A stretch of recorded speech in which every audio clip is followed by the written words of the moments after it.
Sí, sí se puede ver. Excelente.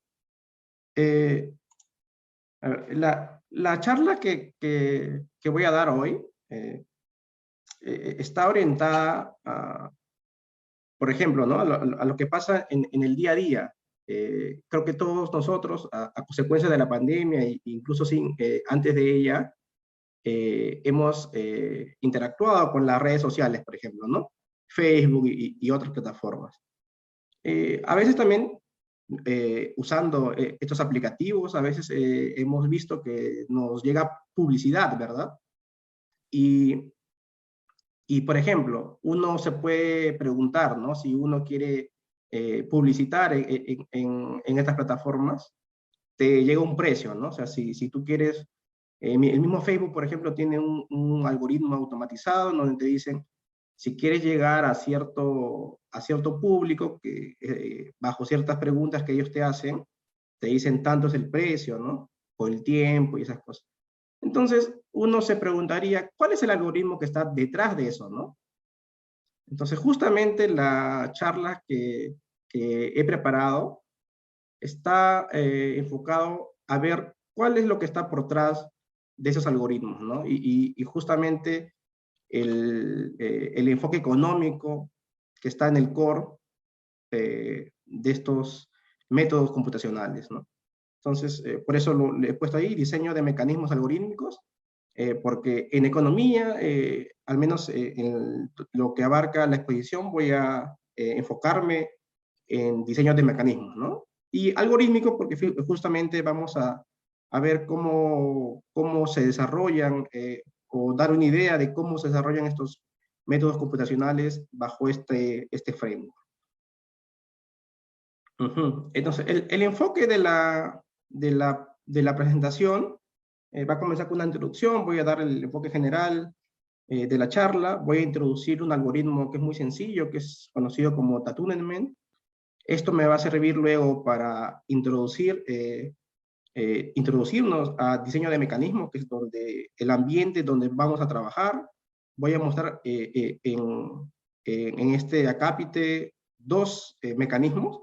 El primero de ellos va a ser la subasta del segundo precio de Bicri, y después voy a introducir la subasta de Bicri, Clarks, Groves, que es a donde quiero llegar y donde quiero dar un poco más de énfasis. Y voy a finalizar con dos tópicos actuales que se puede ver hoy en día, ¿no? Entonces, ¿cuál es el enfoque, no? Generalmente en economía, uno como economista, ustedes como economistas o alumnos de economía, o gente interesada en economía, generalmente uno ve los métodos computacionales como una herramienta, ¿no? Por ejemplo, si quiero analizar algunos indicadores macroeconómicos, uso econometría, ¿no? Y esto está ligado a ciertas, puede usar ciertas herramientas de machine learning, de estadística, ¿no? En fin. Pero el enfoque que yo quiero dar es otro en esta charla, ¿no? Es cómo yo desde el punto de vista computacional voy a usar elementos de la economía para ayudarme a resolver mis problemas, ¿no? Entonces, un enfoque un tanto distinto, ¿no? A lo que generalmente vemos en economía. A ver. Entonces, ¿cuál es el marco conceptual económico, no? Por ejemplo, en esta figura vemos un mercado, ¿no? Que es el mercado mayorista de frutas, que está en La Victoria. Entonces, uno cuando va como comprador, uno interactúa con los vendedores, ¿no? Digamos, ahí es un mercado donde hay diferentes tipos de bienes, que son todos los tipos de frutas que hay, y uno va con la intención de conseguir, digamos, como comprador, el menor precio posible, ¿no? Entonces, ahí se genera una vez interacción, ¿no? Pero bajo el punto de vista económico desde el punto de vista teórico, esta interacción se da porque cada usuario pretende maximizar sus utilidades, ¿no? Individualmente. Esto es, si es que yo soy comprador, quiero el menor precio posible, y si yo fuese un vendedor, quisiera tener el mayor precio posible. Entonces, este fenómeno social, en donde compradores y vendedores interactúan, se da bajo ese esquema, ¿no? Donde se conoce en la literatura económica como agentes racionales, ¿no? O sea, agentes que buscan su propio beneficio. Entonces, una parte de la microeconomía, que es el equilibrio general, justamente trata de dar una explicación general, global, a este comportamiento entre la producción, el consumo y la formación de precios, ¿no? En varios mercados, ¿no? Por ejemplo, en el ejemplo que acabamos de ver, es un mercado de varios bienes, ¿no? Por ejemplo, mercado de manzanas, mercado de plátanos, en fin, diferentes tipos de frutas. Entonces, esta interacción puede hacer que, ¿no? que el precio suba o precio baje de acuerdo a la producción que hay, ¿verdad? O de acuerdo al consumo que se requiere, ¿no? Entonces, pero cuál es la hipótesis central de, de este enfoque de equilibrio general, ¿no? Que es que los mercados pueden recolectar información para coordinar producción y consumo, ¿no? Esto es, si es que los compradores que quieren, ¿no? digamos, tienen preferencias mayor a un tipo de fruta, esto va a hacer que la producción de ese tipo de fruta se vea inducida a incrementarse, ¿no? Pero ¿cuál es el problema fundamental, ¿no? Es, ¿cuál es el precio, ¿no? O sea, ¿cuál es el precio que se produce al final de esta interacción, ¿no? Porque, por ejemplo, cuando uno va a un mercado, uno en principio no sabe cuál es el precio, y uno preguntando, por ejemplo, si tú quieres manzanas o tú quieres, no sé, pollos, ¿no? Tú vas y preguntas a varios vendedores de pollo y más o menos se te hace una idea de cuánto es el precio, ¿no? Entonces, pero uno siempre, ¿no? Puede, pues, tantear, como que bajarle el precio, ¿no? Como comprador, ¿no? Y como vendedor uno quiere tantear, subir el precio, ¿no? Esto es para maximizar sus utilidades, ¿no? Entonces, ¿cómo es que yo consigo, ¿no? Saber cuál es el precio, cómo consigo calcular este precio, ¿no? Es a través de un algoritmo, ¿no? Una posible solución fue dado ya hace muchos años, del siglo XVII, que es el algoritmo de Tatum-Nenman, ¿no? Entonces, el algoritmo de Tatum-Nenman es un proceso dinámico en realidad, que tiene como finalidad dar a conocer cuál es ese vector de precio. Por ejemplo, aquí en la figura podemos ser nosotros mismos el usuario que vamos a un mercado y queremos, no sé, comprar naranjas, ¿no? Entonces uno cuando va a querer comprar naranjas, por ejemplo, uno puede inducir al vendedor que te dé un menor precio si es que, digamos, tú quieres comprar más naranjas, ¿no? Depende de la cantidad, también depende del precio. Entonces el precio es el resultado de esta interacción, ¿no? Y justamente este algoritmo eh, el desarrollo del algoritmo está basado en lo que pasa al día a día. Por ejemplo, ¿cómo es que funciona este algoritmo? Fijamos un vector de precios cualquiera, ¿no? Digamos, si estamos viendo frutas, listamos todas las frutas, digamos, tenemos N frutas, entonces comenzamos con un vector de precios para cada una de las frutas, ¿no? Un vector, en este caso, de longitud N. Entonces, ¿y qué hacemos? Si es que vemos que hay un exceso de demanda, o sea, digamos, fijado el precio de manzanas, se requiere, o sea, hay más demanda ¿no? de lo que debería, o sea, no alcanza la oferta, ¿no? Entonces, ¿qué hago ahí? Aumento el precio, ¿no? Y si pasa que hay un exceso de oferta, bajo el precio. Así, ¿no? O sea, subo y bajo. Entonces, esto va a ser hasta qué. O sea, esta pues, subida y bajada de los precios va a parar hasta cuando tengamos que la cantidad ofertada y la cantidad demandada es igual. Entonces, esto acá es un algoritmo, ¿no? Entonces, fijamos un vector de precios, subimos y bajamos de acuerdo a cómo vemos cómo está la demanda y la oferta.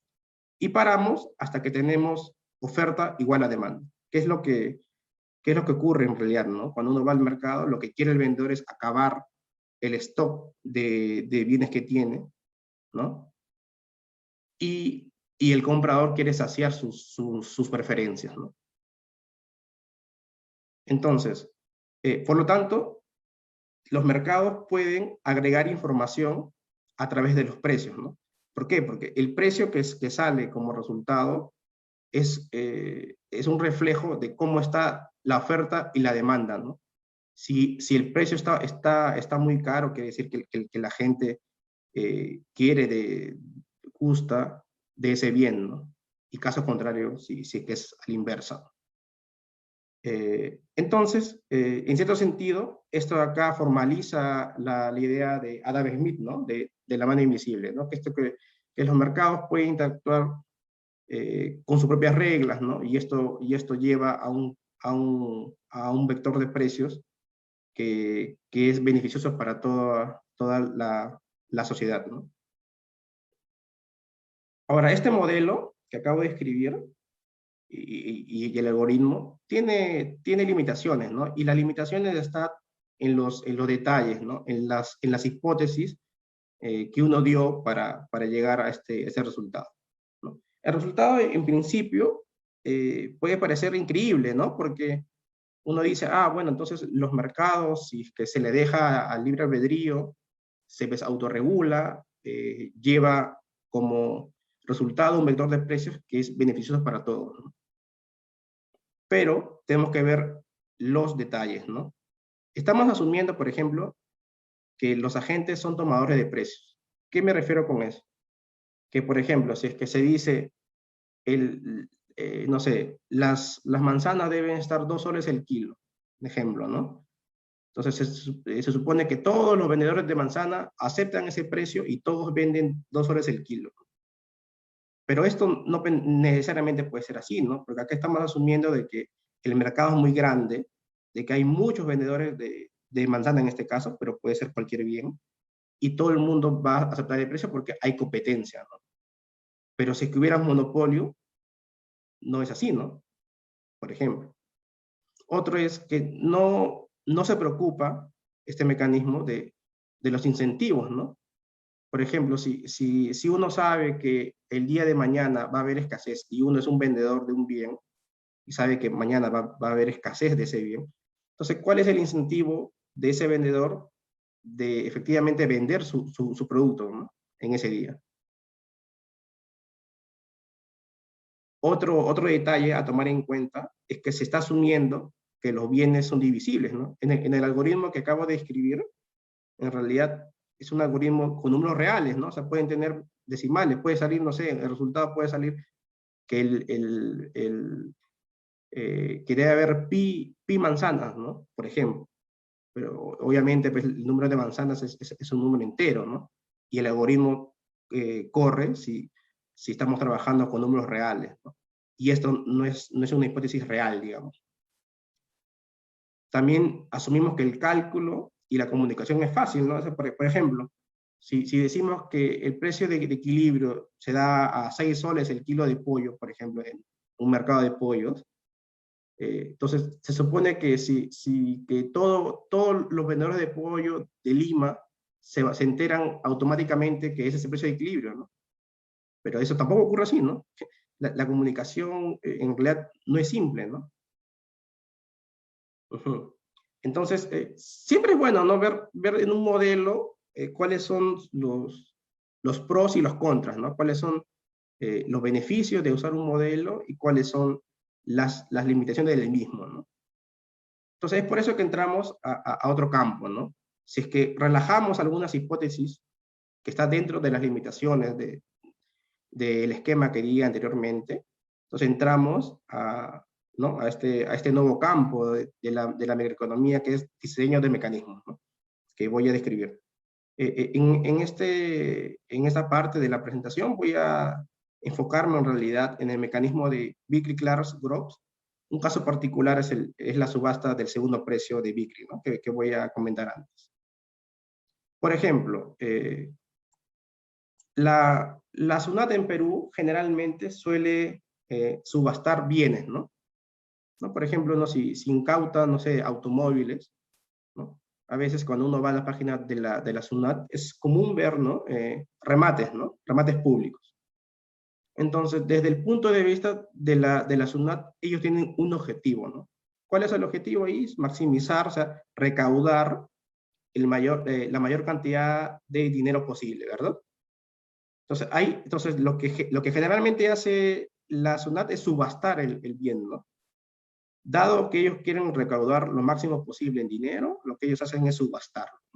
Entonces ellos están usando un mecanismo, dado que ya tienen un fin, ¿no? Que es maximizar lucro.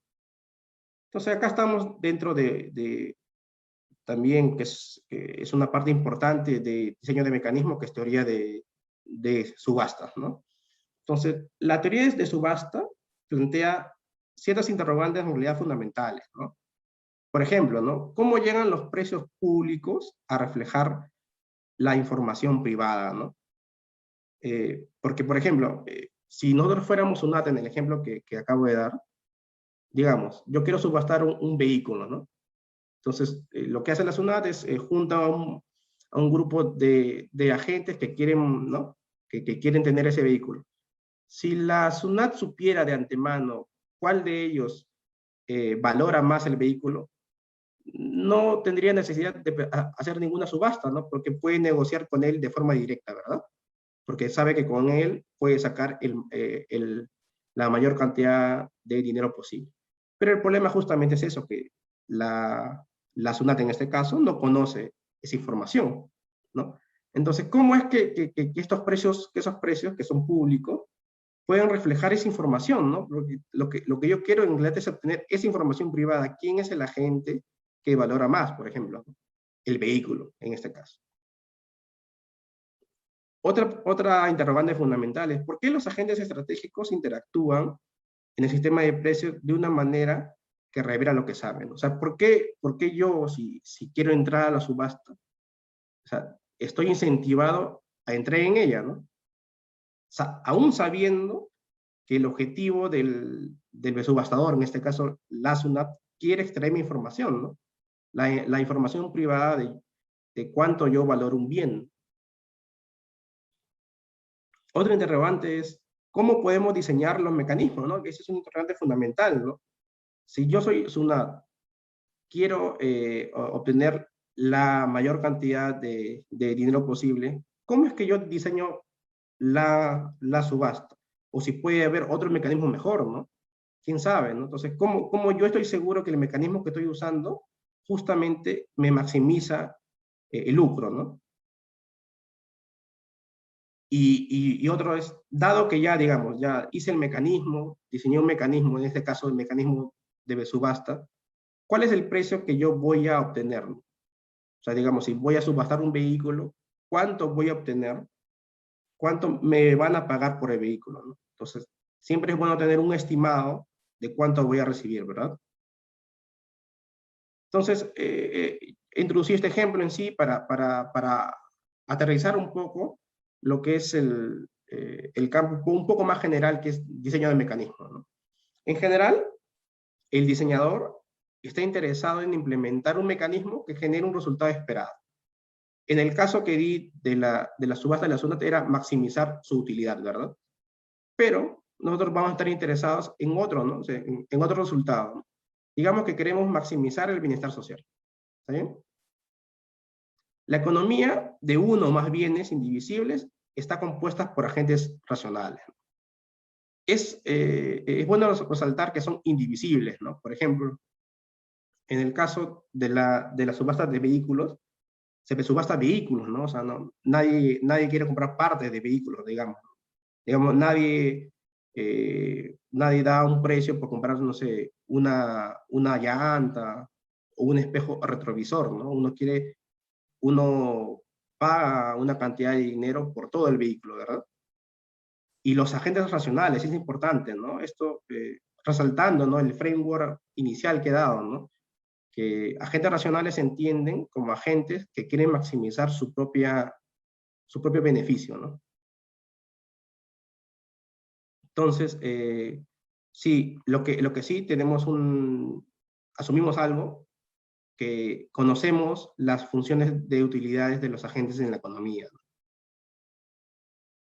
El mecanismo, está claro, esta palabra, ¿no? Mecanismo, ¿no? ¿Qué en sí quiero decir cuando digo mecanismo, ¿no? Mecanismo en sí son dos funciones, ¿no?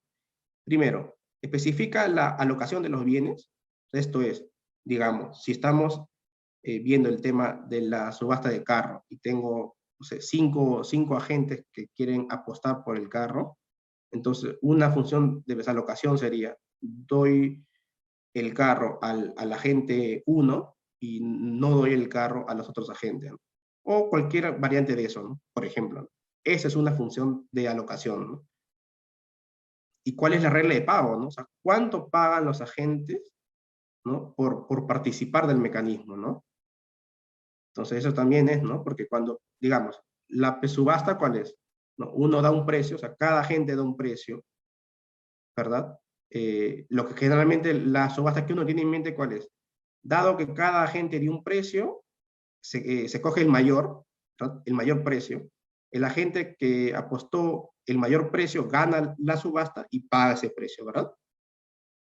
Esto es una regla de pago, ¿no?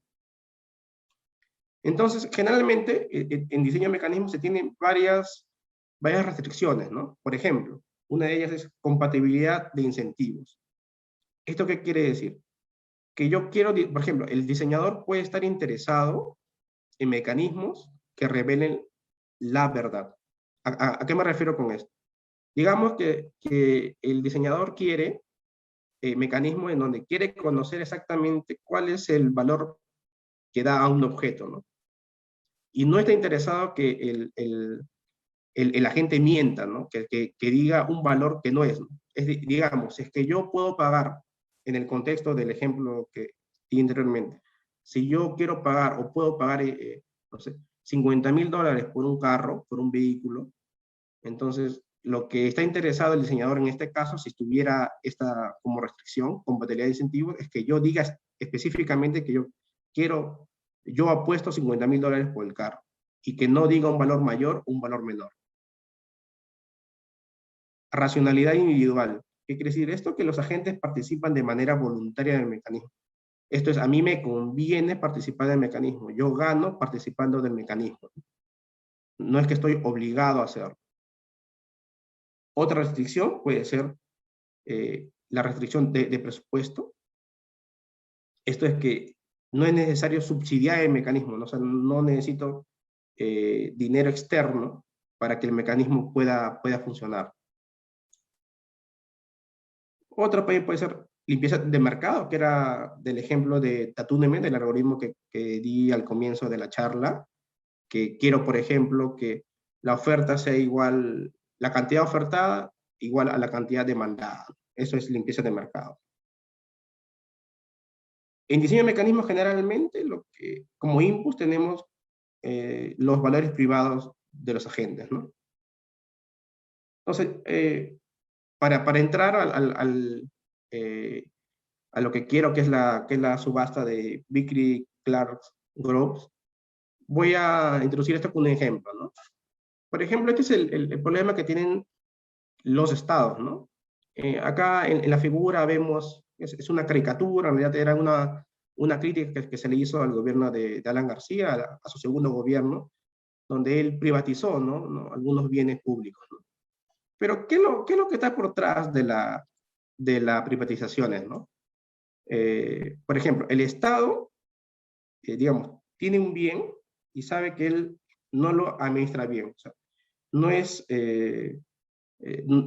o sea, sabe que en manos privadas va a ser más efectivo ¿no? el uso correcto del bien público, ¿no? Por ejemplo, las empresas de luz, por ejemplo, ¿no? Que en el gobierno de Fujimori fueron privatizadas, ¿no?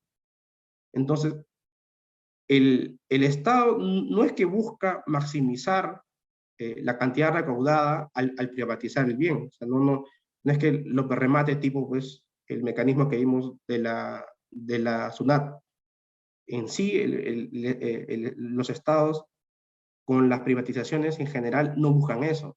Lo que buscan es trasladar este bien a manos privadas para que ellos den un mejor servicio de lo que fue dado por el Estado, ¿no? Ese es que el Estado no es eficiente, ¿no? Que en manos privadas, ¿no? Es más eficientemente administrado ¿no? Una empresa o un bien público.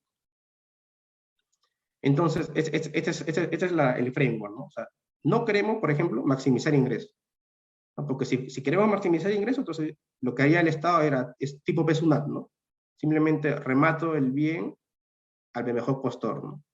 Esto es entonces capaz, el mecanismo que usaba SUNAT no funciona si es que, como en este problema, lo que se quiere es trasladar la empresa a un bien privado para que éste lo administre mejor. Entonces, generalmente, un buen indicador que una empresa lo va a administrar bien es que esa empresa valore ese bien lo máximo posible, ¿no? O sea, entre las empresas privadas, buscar cuál de ellas valore más el bien. Esto es, entre las empresas privadas, cuál de ellas tenga el mayor valor privado, ¿no? Que era como el caso anterior, ¿no? Queremos no maximizar utilidad, sino queremos maximizar el bien social. Entonces, ahí es donde entra el mecanismo del segundo precio o la subasta del segundo precio de Vickrey, ¿no? Esta subasta en realidad fue usada en Estados Unidos en los años 80 para alocaciones de telecomunicaciones, ¿no? En ese tiempo era señales radioeléctricas, ¿no? Para radios y eso. Entonces, este mecanismo es un mecanismo directo. Se pide a los agentes, en este caso las empresas privadas, es que estamos en el problema de las privatizaciones, que indiquen cuáles son sus valores privados del bien. Entonces, ¿cómo es que funciona el mecanismo? El agente que da un mayor valor gana la subasta. ¿Pero cuánto paga? A diferencia de las subastas tradicionales, no paga el precio que él indicado, sino paga el segundo mayor valor. Acá la gran diferencia con las subastas tradicionales, ¿no? que se conoce como subasta del primer precio, ¿no? Que tipo SUNAT, ¿no? Se le pide a todos los agentes que indiquen cuál es su valor privado, gana la subasta el que apostó más y paga ese precio, ¿no? En cambio acá no. Acá se le pide a los agentes que den o que indiquen cuál es su valor privado, gana la subasta el mayor valor, pero paga el segundo mayor valor. ¿Esto para qué? Porque en el caso anterior, o sea, digamos, en la subasta del primer precio, la estrategia no era una estrategia de equilibrio. Desde el punto de vista de teoría de juegos y equilibrio de Nash, ¿no? Esto es que los agentes estaban tendiendo a variar la estrategia. En cambio, con esta estrategia de la subasta del segundo precio, la estrategia es de equilibrio de Nash. Y más aún, ¿no? Es dominante, ¿no? Entonces, esto es, la estrategia de decir el verdadero valor, o sea, no mentir, es dominante, ¿no? O sea, es más que una estrategia de equilibrio de Nash, es una estrategia dominante. Esto lo voy a indicar y lo voy a probar luego, ¿no? La prueba matemática de este hecho es simple. Entonces, ahora ya hemos introducido anteriormente el mecanismo de subasta de segundo precio o subasta de Vickrey. Esto me va a servir para introducir un mecanismo más general, ¿no? Que es el mecanismo de Vickrey-Clark-Groves, o BCG, ¿no? Como se conoce a este mecanismo. Es una generalización del mecanismo anteriormente mencionado. Acá vamos a considerar que las utilidades son cuasilineales, esto es que son neutrales al riesgo, y tienen propiedades muy interesantes. Al igual que el mecanismo de Vickrey, o del segundo precio, las estrategias de revelar la verdad para los agentes es dominante, ¿no? Esto es una propiedad crucial, ¿no? Y además se escoge de forma eficiente desde el punto de vista del bienestar social. Este punto, o estos dos puntos, los voy a detallar luego. Entonces, acá definimos, o sea, cómo funciona el mecanismo, ¿no? Como hemos dicho, el mecanismo Un mecanismo funciona o está definido cuando se especifica cuál es la función de alocación, en este caso el chi, y cuál es la función de precio, ¿no? O sea, cuánto paga cada agente, ¿verdad? Si yo especifico estos dos, ya estoy definiendo cuál es el mecanismo. En este caso, eso es un mecanismo más general que el mecanismo de BCG, ese mecanismo de Groves. Entonces, ¿cuál es la función de alocación? ¿No? Dado las preferencias, entonces las funciones de utilidad de los agentes, que acá está representado como B sombrero, es una función de alocación tal que maximiza el bienestar social. Porque esta suma, ¿qué es? La suma, que es la suma de las utilidades de todos los agentes, ¿verdad? Y X es un vector de alocación genérico, ¿verdad? Entonces, la función de alocación del mecanismo de Groves es tal que maximiza esta suma, y esta suma representa el bienestar social de los agentes, ¿no? Esto es entonces a lo que me refería cuando decía que el mecanismo es eficiente, ¿no? Es eficiente de un punto de vista social. O sea, maximiza el bienestar social. ¿Y cuánto paga cada agente? ¿No? ¿Cuál es el pago del agente I en este caso?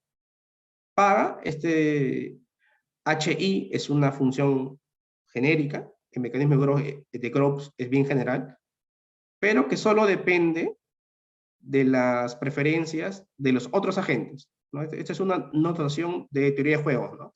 Como cuando es menos I, ¿no? Que se refiere a los otros agentes menos I, ¿no? Entonces, este primer término del precio, de cuánto paga el agente I, no depende del agente I, ¿no? Solo en la función HI, ¿no? Pero HI, en el argumento está la preferencia de los otros agentes, sin contar al I. Y se resta, ¿cuál? El bienestar, ¿no? El bienestar social sin contar a la gente.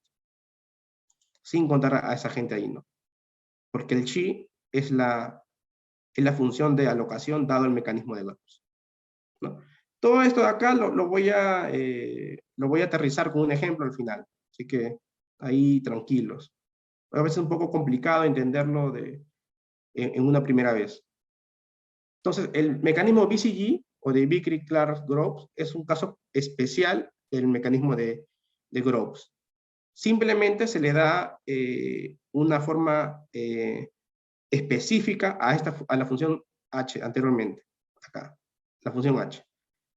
¿Cómo se le da? Como este máximo, ¿no? O sea, es lo mismo que el mecanismo de Groves, excepto que en este primer término de los precios pagados, ¿qué es? Si se fijan, si es que yo no cuento a la agente I en el mecanismo, ¿cuál es lo máximo que puedo obtener socialmente, ¿no? A diferencia de este segundo sumando, ¿no? Que significa que ya, porque acá estoy considerando la función de alocación del mecanismo, ¿no? Acá es cuál es el bienestar social, ¿no? Dado el mecanismo sin contar a la gente I, ¿no? Entonces, acá hemos definido los mecanismos, todo bien, pero ¿por qué esos mecanismos son buenos, ¿no? Es por este teorema, ¿no? El teorema que me indica que la estrategia donde cada agente indica su verdadero valor privado, es dominante en cualquier mecanismo de Groves. Como el mecanismo de Groves es un caso general del mecanismo BCG, en particular, el mecanismo BCG también tiene esta propiedad, ¿no? Que es que la estrategia de indicar el verdadero valor es dominante. Entonces, vamos a demostrar esto, que es súper fácil. Entonces, ¿cuál es la prueba de este teorema fundamental, ¿no? O sea, ¿por qué es tan importante este tipo de mecanismo, ¿no? Consideremos así, ¿no? Consideremos el problema para cada agente I. Entonces, ¿cuál es el problema del agente I? Si quiero que su estrategia sea dominante, yo quiero maximizar su utilidad, ¿no? ¿Verdad? Entonces, como el agente I va a recibir esta función de alocación, Xi de BI de B sombrero, entonces esto recibe, ¿no? Su función de utilidad, pero paga lo otro, ¿no? El pago que tiene que hacer cada agente para participar en el mecanismo, ¿verdad? Entonces tiene que maximizar esta función objetivo, que está señalada aquí. Pero el pago, dado que estamos en un mecanismo, un mecanismo de Groves, tiene una forma, ¿no? ¿Se acuerdan? Era HDI más el bienestar social sin contar a esa gente, ¿no? Entonces reemplazamos simplemente, ¿no? Reemplazamos este término aquí con lo indicado que es los precios a pagar dado el mecanismo de Groves. Entonces tenemos que maximizar esta función objetivo, ¿no? Pero como estamos maximizando, dado la preferencia de la gente I y el término HI, BDI menos I, que se refieren a las utilidades o las preferencias de los otros agentes sin el I, no va a afectar, ¿verdad? Entonces, como este término que está acá, de menos HI, no afecta a la función objetivo, puede salir. O sea, maximizar esto es lo mismo que maximizar lo que está abajo, que sin contar el término que estaba en el medio. Entonces, lo que yo tengo que maximizar es este término aquí. Que es lo mismo, o sea, que esto te indica, ¿no? Lo que está acá abajo, que es maximizar BDI, esta función objetivo, es lo mismo que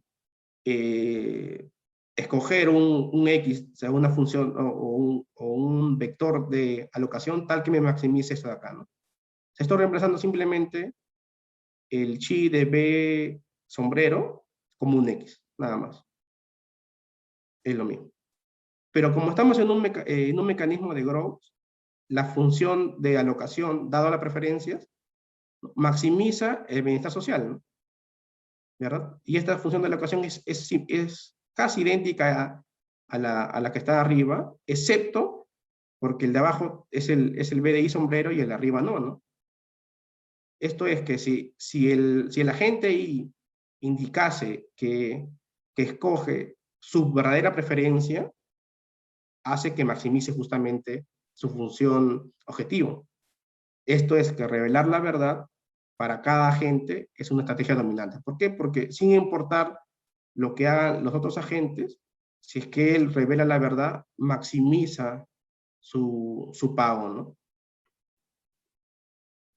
Entonces, vamos a ver esto, un ejemplo, ¿no? Que acá tiene que ver mucho con la introducción que hice, ¿no? Con esto del pago que se hace en redes sociales si uno quiere publicitar, ¿no? Aquí tenemos un network. Entonces, imagínense que el objetivo es ir del punto A al punto F, ¿está bien? Yo quiero ir del punto A al punto F y quiero trasladar, no sé, un bien, ¿ya? O sea, digamos, petróleo, quiero trasladar, no sé, alimentos, ¿vale?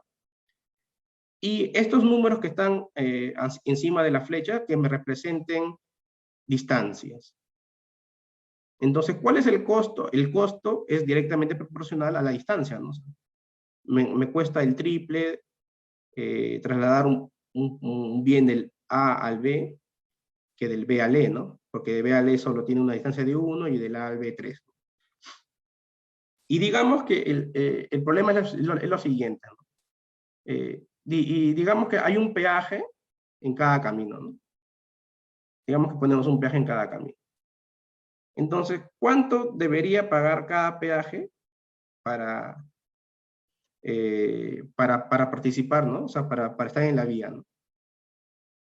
Por ejemplo, si es el Estado que quiere privatizar no sé, estas vías, y cuánto deberían pagar las empresas por hacerse de la concesión de esos peajes, ¿no?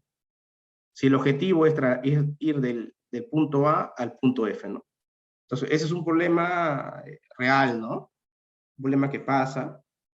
Entonces, ahí está la interrogante, ¿no? Primero, como el objetivo es ir del punto A al punto F con el menor costo posible, ¿no? Porque uno quiere gastar lo menos posible. ¿Cuál es el camino que hace eso posible? Es el camino que va de A a B, de B al E y del E al F, ¿verdad?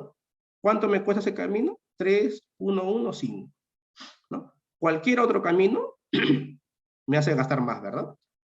Si uno va de A, B, B, D y D, F, ¿cuánto gasta? 3, 2, 5 más 2, 7. Es mayor. Y cualquier otro camino, ¿verdad? Entonces, dado ese problema que di, ¿cuánto pagaría, ¿no?, el agente que quiere tener peaje de A a C, ¿no? ¿Cuánto pagaría el agente AC? Vamos a usar el mecanismo de Vickrey-Clark-Groves, ¿está bien? Entonces, ¿qué me dice ese mecanismo? Me dice, primero, pensemos, ¿cuál es el camino más corto que toma en cuenta AC, ¿no? Como AC no pasa por el camino más corto, o sea, si yo tomo en cuenta AC, va a seguir siendo A, B, E, F. ¿Y cuánto tengo que pagar ahí? 5, ¿no? 3, 1, 1, 5. Ya. Ahora, la otra pregunta es, si es que yo no tomo en cuenta AC, igual va a ser 5. Y si tomo en cuenta AC, igual el camino más corto va a ser 5. ¿Por qué? Porque el camino no pasa por AC. El camino más corto no pasa por AC. Entonces, usando o sea, ¿cuándo debe pagar según el mecanismo BCG? ¿Cuánto es? Menos 5 menos 5, que sería 0. Lo que es lógico, ¿no? Nadie te pagaría por un peaje de un camino que sabe que no va a ser usado. Como AC sabe que el camino más corto es de A a B, de B a E y de A a F, esto es, no pasa por AC, nadie pagaría por tener el derecho, ¿no? O poner un peaje ahí, ¿no? Porque nadie pasaría por esa ruta. Lo mismo pasa con otros, ¿no? Porque, por ejemplo, los otros caminos que tampoco están o pertenecen al camino más corto, tampoco van a pagar nada. Esto es el caso de BD, el caso de CE, el caso de CF o el caso de DF, ¿no? Pero la pregunta interesante es, ¿cuánto pagarían, ¿no?, las empresas si es que sí pasan, ¿no? Si su peaje pasa por el camino, ¿no? Está en medio del camino más corto, ¿no? Entonces, ahí está la pregunta. Entonces, ¿cuánto pagaría AVE, ¿no? Usando nuevamente el mecanismo BCG, ¿no? Entonces, vamos a usar la definición, ¿no? ¿Cuál es el camino más corto tomando en cuenta AB? Obviamente, como AB pertenece al camino más corto, ¿cuánto paga? Tienes que pagar 5. Pero para los otros agentes, sin tomar en cuenta AB, pero en ese camino, ¿cuánto es? 1 y 1, 2. O sea, los otros agentes, tomando en cuenta AB, ¿cuánto pagan? 2, ¿no? ¿Y cuál era la otra pregunta? Es, ¿cuál es el camino más corto sin AB? ¿No? Si es que no tomo cuenta AB, ya no va a ser el camino más corto, obviamente, el camino que pasa por AB, ¿no? Porque no debo tomar en cuenta AB. Entonces, si es que me doy cuenta y analizo, el camino más corto, ¿cuál va a ser? A, C, E, F, ¿no? Que es 3, 2, 5, 6. El otro paga 7, ¿no? Porque de A a C y de C a F paga 7 es mayor. Yo quiero el menor. Entonces, el camino más corto, sin tomar en cuenta B, es A, C, C, E, F, ¿no? ¿Y cuánto paga esto? 6. Entonces, ¿cuál era la fórmula de los precios? Era, ¿cuánto pagan los otros agentes si es que no tomen en cuenta a ese agente, o sea, a este caso a B, paga menos 6, ¿no? Menos lo que pagan los otros agentes tomando en cuenta B, que sería menos 2. Menos 6 menos 2, menos 2 es menos 4. ¿Está bien? Entonces, el agente AB debería pagar 4, ¿no?, si quiere participar del mecanismo. Entonces, hay que analizar igual, entonces, el BE y EF. Entonces, ¿cuánto paga BE? Igual, ¿no? Hay que analizar aquí. Tomando en cuenta BE, el camino más corto es A, B, E, F. ¿Y cuánto pagan los otros agentes? 3 y 1, sería 4, ¿no? O sea, pagan menos 4. Y si no tomo en cuenta a BE, ¿cuál es el camino más corto? A ver, vamos a ver ahí. Sería, si no cuento en cuenta B, el camino más corto sería A, C, E, F, ¿no? ¿Que cuánto paga? 3, 2 y 1. Serían 6. Porque los otros pagan más, ¿no? Pagan 7, ¿no? El camino de A, B, D, F. Entonces, ¿cuánto es el precio que tiene que pagar esta gente si quiere participar en el mecanismo? De acuerdo al mecanismo BCG, sería -6 menos -4, que es -2. De la misma forma, analizamos AF, ¿no? ¿Cuánto debería pagar este agente? Igualito, ¿no? El camino más corto, contando en cuenta AF, es de A, B, E, F. Y los otros agentes, ¿cuánto pagan? 3 y 1, sería 4, -4. Y si no tomo en cuenta AF, ¿cuánto paga? Igual, ¿no?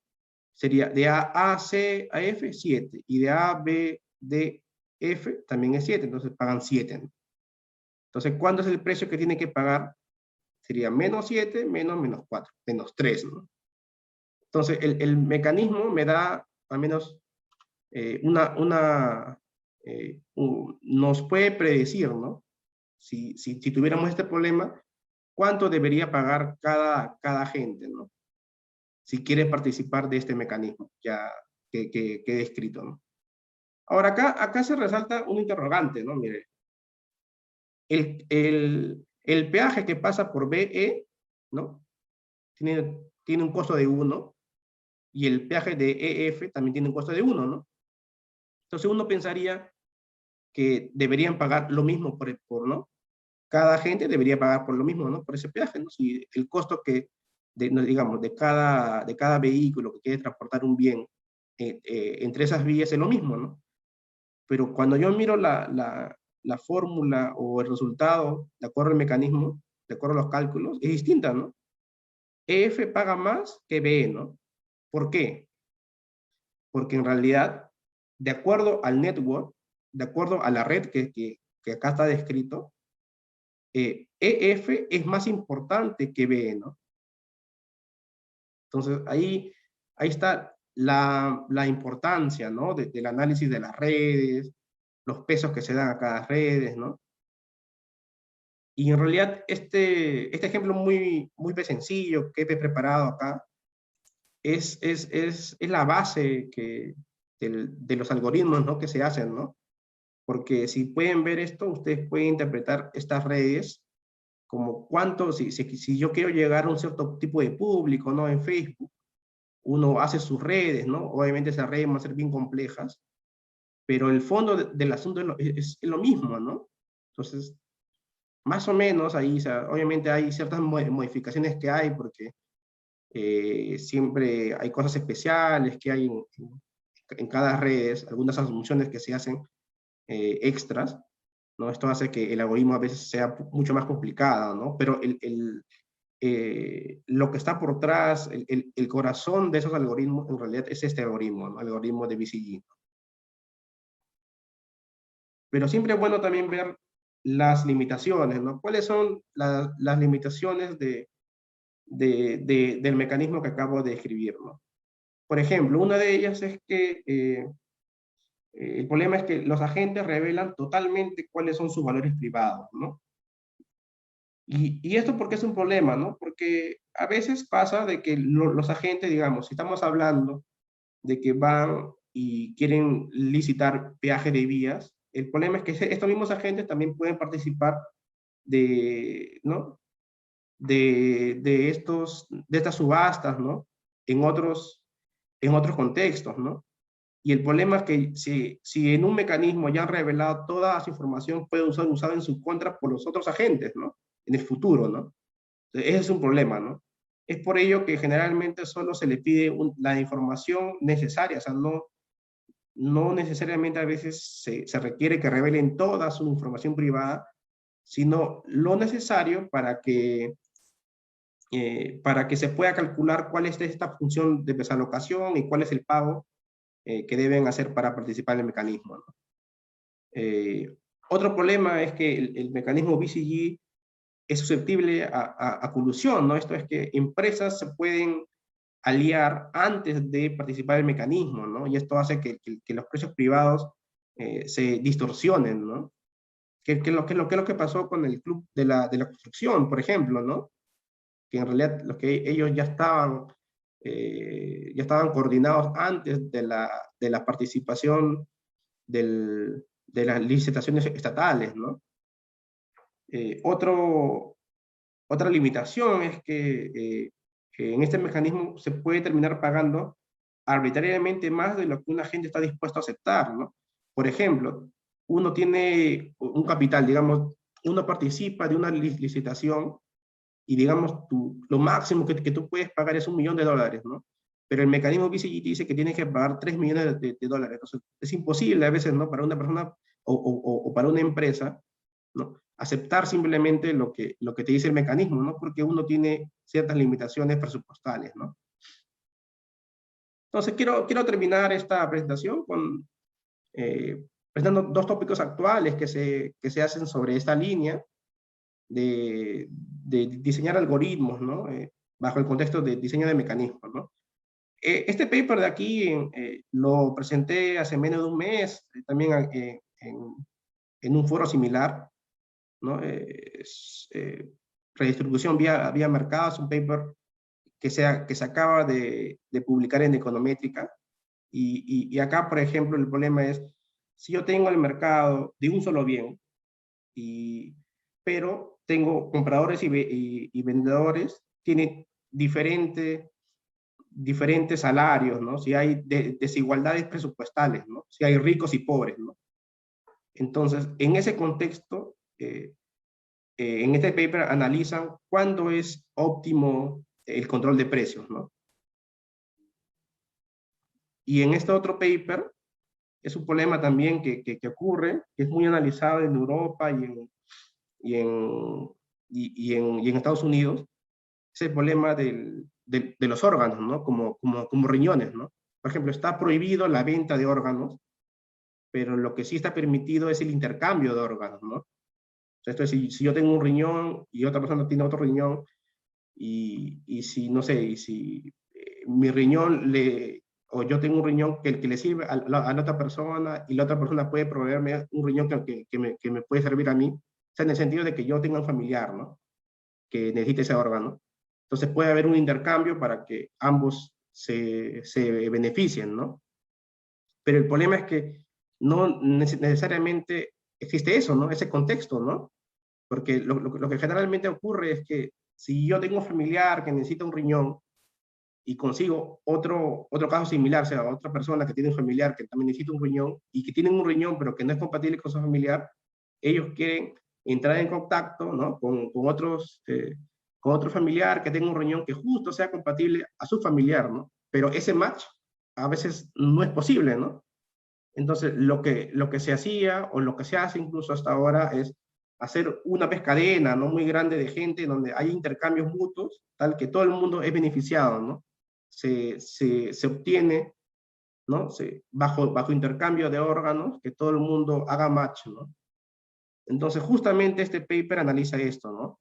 Este paper analiza de un punto de vista teórico y práctico cómo este intercambio de riñones, que en general no están emparejados, eh, minimiza, o sea, hacen un algoritmo donde a la vez minimizan el tiempo de espera, porque ese es otro problema, ¿no? Porque mientras yo genero una cadena, por ejemplo, de personas donde bajo intercambio todo el mundo haga match, pasa un tiempo más grande de lo que un familiar puede vivir, ¿no? Sin un órgano, ¿no?